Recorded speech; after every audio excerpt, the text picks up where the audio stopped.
तो hi everyone, welcome back to my channel run classes 4 में। जैसा कि आप लोग थंबनेल में देख पा रहे होंगे, आज हम विज्ञान का जो मॉडल पेपर है, ठीक है ना, महत्वपूर्ण प्रश्न पत्र है ये। आप लोग इसको देखकर जरूर जाइएगा, ठीक है। ऐसा ही प्रश्न पत्र आपके पेपर में आने वाला है, क्योंकि आज की रात आपके लिए अंतिम रात होने वाली, ठीक है। आज ही है, जो कुछ है, जितनी भी जान है आज लगा दीजिए, और यही प्रश्न पत्र आपका पेपर में आपको देखने को मिलेगा, ठीक है। तो चलिए शुरू करते हैं आज का महत्वपूर्ण सेशन, ठीक है ना। तो हम लोग करते हैं आज का महत्वपूर्ण सेशन। जैसा कि आप लोग जानते हो, और जो समय मिलता है आपको 3 घंटे 15 मिनट का मिलता है, और सभी प्रश्न आपको अनिवार्य हैं। प्रारंभ के 15 मिनट आपको प्रश्न पत्र पढ़ने के लिए मिलते हैं, ठीक है। तो चलिए शुरू करते हैं, ठीक है। तो यहाँ से जो है आपको सारी चीज़ें पता है ना, पेपर पैटर्न आपको पता ही चल गया। तो हम चलते हैं महत्वपूर्ण प्रश्नों की तरफ। तो पहला प्रश्न निकल के आ रहा है, स्वस्थ नेत्र के लिए स्पष्ट दृष्टि की न्यूनतम दूरी कितनी होती है। अगर आपकी आंख में कोई दोष नहीं है, यानी कि आंख जो है आपकी कहते हैं बिल्कुल साफ शुद्ध है, ठीक है, कोई दोष नहीं है, तो स्वस्थ नेत्र के लिए स्पष्ट दृष्टि की न्यूनतम दूरी कितनी होती है, तो वो होती है आपकी 25 सेंटीमीटर। कितनी होती है? 25 सेंटीमीटर। नोट डाउन कर लीजिएगा, और आपके पेपर में ऐसा ही प्रश्न आपको देखने को मिलने वाला है, ठीक है। उसके बाद शक्ति का मात्रक है, वाट, वोल्ट, एम्पियर, इनमें से कोई नहीं। तो शक्ति का मात्रक है तो आप सभी जानते हो, ठीक है, क्या है आपका? वाट है। क्या है? वाट। वोल्ट किसका है? आपका विभवांतर का है। एम्पियर किसका है? विद्युत धारा का है, ठीक है। नोट डाउन करते चलिएगा, क्योंकि बहुत ही महत्वपूर्ण है और पैरेलल पेपर है, ये आपके एग्जाम में जरूर आएगा, ठीक है, क्योंकि मैं सारी चीज़ों को आपको डिस्कस करके चल रहा हूँ। इसके बाद आपसे बोला गया दूरदृष्टि दोष के कारण वस्तु का प्रतिबिंब बनता है। अगर आपको दूरदृष्टि दोष है तो वस्तु का प्रतिबिंब कहाँ बनता है? तो आप सभी जानते हो दूरदृष्टि दोष क्या होता है। इसमें दूर की वस्तु साफ दिखाई देती है, लेकिन निकट की वस्तु साफ दिखाई नहीं देती है। तो दूरदृष्टि दोष को दूर करने के लिए आप लोग किसका प्रयोग करते हो? उत्तल लेंस का प्रयोग करते हो, ठीक है। तो दूरदर्शी दोष के कारण वस्तु का प्रतिबिंब जो है बनता है, कहाँ पर बनता है? तो इसका आपको राइट आंसर बताना है। तो कहाँ बनता है? तो दूरदृष्टि दोष है तो आपका जो प्रतिबिंब है वो रेटिना से कहाँ बनता है? पीछे, रेटिना के पीछे बनता है। अगर निकट दृष्टि दोष है तो रेटिना के आगे बनेगा, ठीक है। अगर आंख आपकी स्वस्थ है तो कहाँ पे बनेगा आपका प्रतिबिंब? रेटिना पर बनेगा। सभी प्रश्न जो है मैंने क्लियर कर दिया है। तो इसका आपको राइट आंसर क्या मिल जाएगा? रेटिना से पीछे, ठीक है। चलिए नेक्स्ट बोला है कि आगे की विद्युत ऊर्जा की इकाई होती है, वाट, किलोवाट प्रति घंटा या किलोवाट घंटा। तो विद्युत ऊर्जा की इकाई क्या होती है वो आपको बताना है। तो मैं बता दूं, जो विद्युत ऊर्जा की इकाई होती है वो होती है आपकी किलोवाट घंटा, ठीक है। वाट किसकी होती है? शक्ति की। किलोवाट भी किसकी होती है? शक्ति की। किलोवाट घंटा किसकी होती है? वो भी होती है आपकी शक्ति की, ठीक है। तीनों बाकी शक्ति है की है, और ये लास्ट वाली जो यूनिट है वो है आपकी किसकी? ऊर्जा की, ठीक है।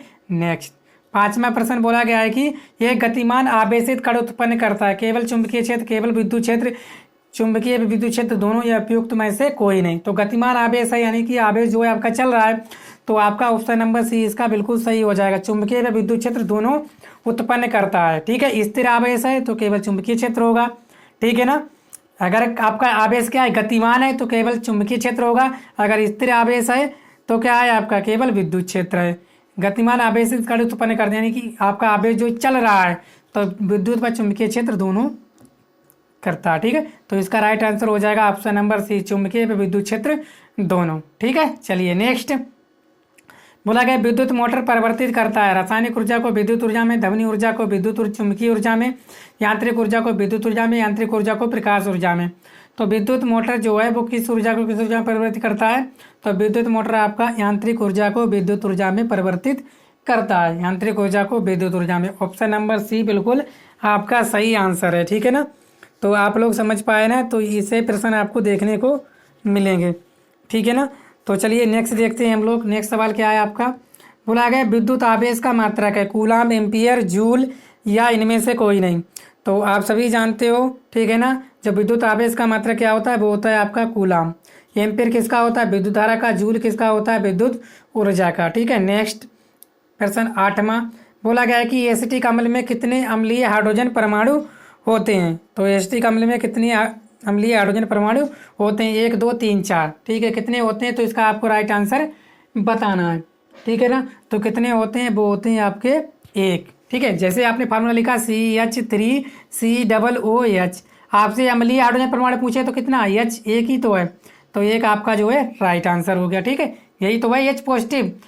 अम्ल क्या होते हैं? अम्ल जो होते हैं जल में घोले जाने पर H पॉजिटिव आयन देते हैं, अम्ल कहलाते हैं। क्षार क्या होते हैं? जल में घोले जाने पर OH नेगेटिव आयन देते हैं। तो इसमें H पॉजिटिव आयन कितना? एक ही तो है। तो कितने अम्लीय हाइड्रोजन परमाणु है? तो आपका एक है। ठीक है, समझ पाए आप लोग। इसके बाद डाबन सोडा का रासायनिक नाम है सोडियम कार्बोनेट, सोडियम बाइकार्बोनेट, नमक या अमोनियम क्लोराइड। तो आपको बताना है डाबन सोडा का रासायनिक नाम क्या है।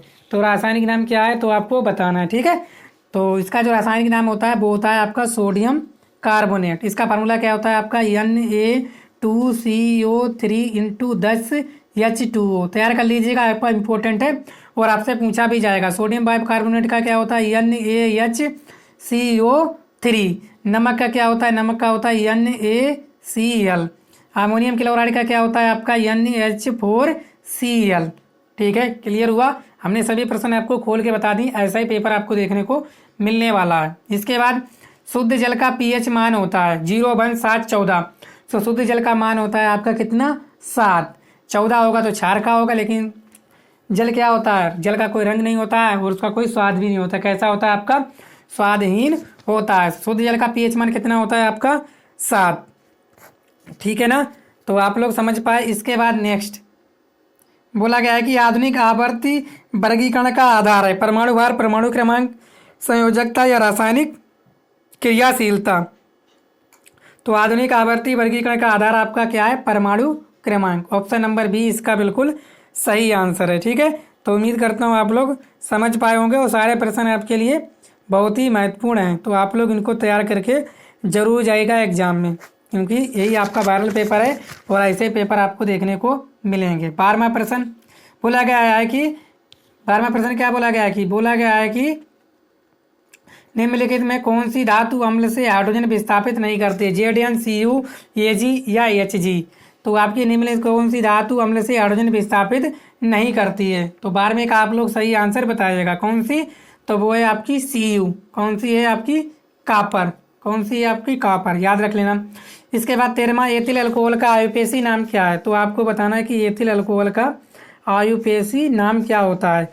एथेनॉल, एथेनल या एथीन या एथाइन। तो इसमें बताना है कौन सा विकल्प सही है। ठीक है, तो इसका जो आपको राइट आंसर देखने को मिलेगा वो हो जाएगा आपका एथेनॉल।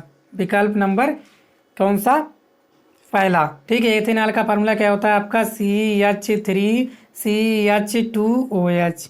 इसी प्रकार एथेनॉल का क्या हो जाएगा? CH3CHO। एथीन का क्या हो जाएगा आपका? CH2 CH। ठीक है ना, CH2। ये हो जाएगा। एथाइन का क्या हो जाएगा आपका? C और H और ट्रिपल बॉन्ड CH। ठीक है, यही हो जाएगा। ठीक है, तैयार कर लीजिएगा, ये इंपॉर्टेंट है और आपके पेपर में पूछा जाता है। इसका राइट आंसर आपको पता चल गया ना? तो इसका राइट आंसर आप लोगों को पता चल गया क्या है राइट आंसर? तो इसका जो राइट आंसर है वो है आपका एथेनॉल। ठीक है, चलिए नेक्स्ट।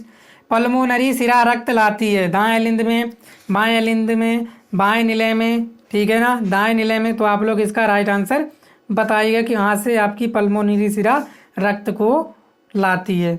तो आप लोग बताइएगा इसका राइट आंसर।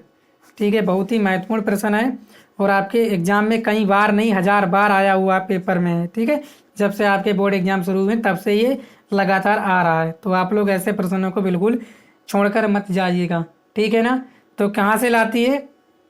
ठीक है ना, तो कहाँ से लाती है? तो वो लाती है आपकी बाएं अलिंद में। कहाँ से? बाएं अलिंद में। नेक्स्ट, पितरस का स्त्रावण होता है पित्ताशय, यकृत, अग्नाशय, अमाशय से। तो 15वें का आप लोग राइट आंसर बताइएगा। ठीक है, तो इसका क्या हो जाएगा आपका 15वें का? तो 15वें का राइट आंसर हो जाएगा आपका यकृत से। ठीक है, पितरस का स्त्रावण कहाँ से होता है? यकृत से। 16वां खाद्य पदार्थ। 16वां क्या कह रहा है आपकी? खाद्य पदार्थों का स्थानांतरण होता है जाइलम से, कार्टेक्स से, फ्लोएम से या मंजा से।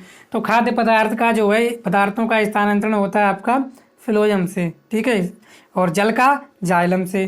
ठीक है, समझ में आ रहा है ना? नेक्स्ट 17वां, निम्न में से कौन मादा जनन का तंत्र का भाग नहीं है? मादा जनन तंत्र का भाग कौन सा नहीं है? अंडाशय, गर्भाशय, शुक्रवाहिका या डिम्ड वाहिनी। तो कौन सा मादा जनन तंत्र का भाग नहीं है? तो वो है आपका शुक्रवाहिका। शुक्रवाहिका किस में होता है? आपका नर में होता है। ठीक है, बाकी सभी क्या हैं? मादा के हैं। अंडाशय भी मादा है, गर्भाशय भी और डिम्ड वाहिनी भी मादा क्या है। मुकुलन पाया जाता है प्लेनेरिया में, हाइड्रा में, लिस्मानिया में, इन सभी में। तो मुकुलन पाया जाता है किसमें पाया जाता है, तो वो पाया जाता है आपका हाइड्रा में। ठीक है, नेक्स्ट, निषेचन के बाद पुष्प का कौन सा भाग फल में बदल जाता है, पुंकेसर, वर्तिका, अंडाशय या बीजांड। मोस्ट इंपोर्टेंट है, तैयार करके जाइएगा 19वां। तो है कौन सा आपका, निषेचन के बाद पुष्प का कौन सा भाग फल में बदलता है, वो बदलता है आपका अंडाशय। ठीक है, नेक्स्ट, केंद्रक गुणसूत्र बना होता है प्रोटीन से, डीएनए से, आरएनए से या न्यूक्लियो प्रोटीन से।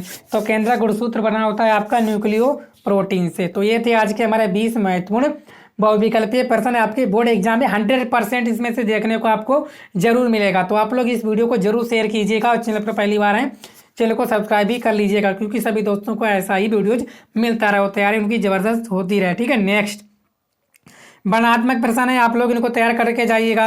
वर्णनात्मक प्रश्न पहला क्या है कि उत्तल लेंस द्वारा प्रतिबिंब का वर्णन किरण आरेख द्वारा समझाइए। जब वस्तु प्रकाश के केंद्र के मध्य, केंद्र फोकस के मध्य 2F व अनंत पर रखी हो। मोस्ट इंपॉर्टेंट है, तैयार कर लीजिएगा। आपके नोट्स आपने बनाए हुए हैं, उन्हीं से देखकर तैयार कर लीजिएगा। ये है आपका सवाल, 15 सेंटीमीटर फोकस दूरी का कोई अवतल लेंस किसी बिंब का प्रतिबिंब लेंस से 10 सेंटीमीटर की दूरी पर बनता है। लेंस बिंब लेंस से कितनी दूरी पर स्थित है, किरण आरेख द्वारा समझाइए। इसको भी तैयार कीजिएगा। इसके बाद ओम के नियम को परिभाषित कीजिए। इसके सत्यापन के लिए आवश्यक परिपथ आरेख बनाते हुए धारा व विभव के बीच आरेख को समझाइए। तैयार कर लीजिएगा, मोस्ट इंपोर्टेंट प्रश्न है। इसके बाद फ्लेमिंग के बाएं हाथ का नियम, ठीक है, इसको तैयार कर लीजिएगा। अथवा विद्युत जनित डायनमो की रचना या कार्यविधि का सचित्र वर्णन कीजिए। दोनों प्रश्न इंपोर्टेंट है, तैयार करके जाइएगा। मैं चाहता हूँ कि आपका बोर्ड एग्जाम में एक भी सवाल गलत ना हो। इसके बाद अपचयन तथा उपचयन अभिक्रिया किसे कहते हैं, उदाहरण सहित समझाइए। ठीक है, ये तैयार कर लीजिएगा। इसके बाद निम्न पर टिप्पणी लिखिए, एस्टरीकरण, संकलन अभिक्रिया या बहुलीकरण। इन तीनों मोस्ट इंपोर्टेंट हैं और वीआईपी, इनको जरूर तैयार करके जाना है आपको एग्जाम में। नेक्स्ट, दीर्घाकार आवाज सारणी के 4 मुख्य विशेषताएं। जो दीर्घाकार आवाज सारणी है मेंडलीफ ने दी थी, उसकी 4 विशेषताएं लिखिए। अथवा में व्यंजक चूर्ण का रासायनिक नाम सूत्र बनाने की विधि एवं 4 रासायनिक गुण समीकरण देते हुए लिखिए। ठीक है, इंपॉर्टेंट है, तैयार कर लीजिएगा। इसके बाद बायोलॉजी उपखंड गा है, धमनी और सिरा में अंतर, इंपॉर्टेंट है, तैयार कर लीजिएगा। ठीक है ना, धमनी और सिरा में अंतर। इसके बाद लिंग गुणसूत्र से आप क्या समझते हैं, मानव में लिंग निर्धारण की प्रक्रिया को समझाइए। तैयार कर लीजिएगा इसको। ठीक है, आसानी से नर एवं मादा के जनन अंगों को सचित्र वर्णन कीजिए। मोस्ट इंपॉर्टेंट है, पेपर में भर भर के आपको देखने को मिलता है। नेक्स्ट, मनुष्य का पाचन तंत्र आहार नाल का सचित्र वर्णन कीजिए। ठीक है, तैयार कर लीजिएगा। इसके बाद प्रकाश संश्लेषण क्रिया किसे कहते हैं, प्रयोग द्वारा सिद्ध कीजिए कि प्रकाश संश्लेषण के प्रकाश एवं कार्बन डाइऑक्साइड आवश्यक है। ठीक है, इन सभी प्रश्नों को आप लोग देखकर जरूर जाइएगा। अगर आपको इसकी पीडीएफ चाहिए तो कमेंट बॉक्स में कमेंट कर देना। ये व्हाट्सअप नंबर है, इस पर आप लोग जुड़ जाना। ठीक है, ये व्हाट्सअप नंबर 8709887889। ठीक है, इनको तैयार जरूर करके जाइएगा, बोर्ड एग्जाम में यही देखने को आपको मिलने वाला है। ठीक है, तो वीडियो को शेयर करना, चैनल पर पहली बार चैनल को सब्सक्राइब भी कर लीजिएगा। ठीक है, थैंक यू।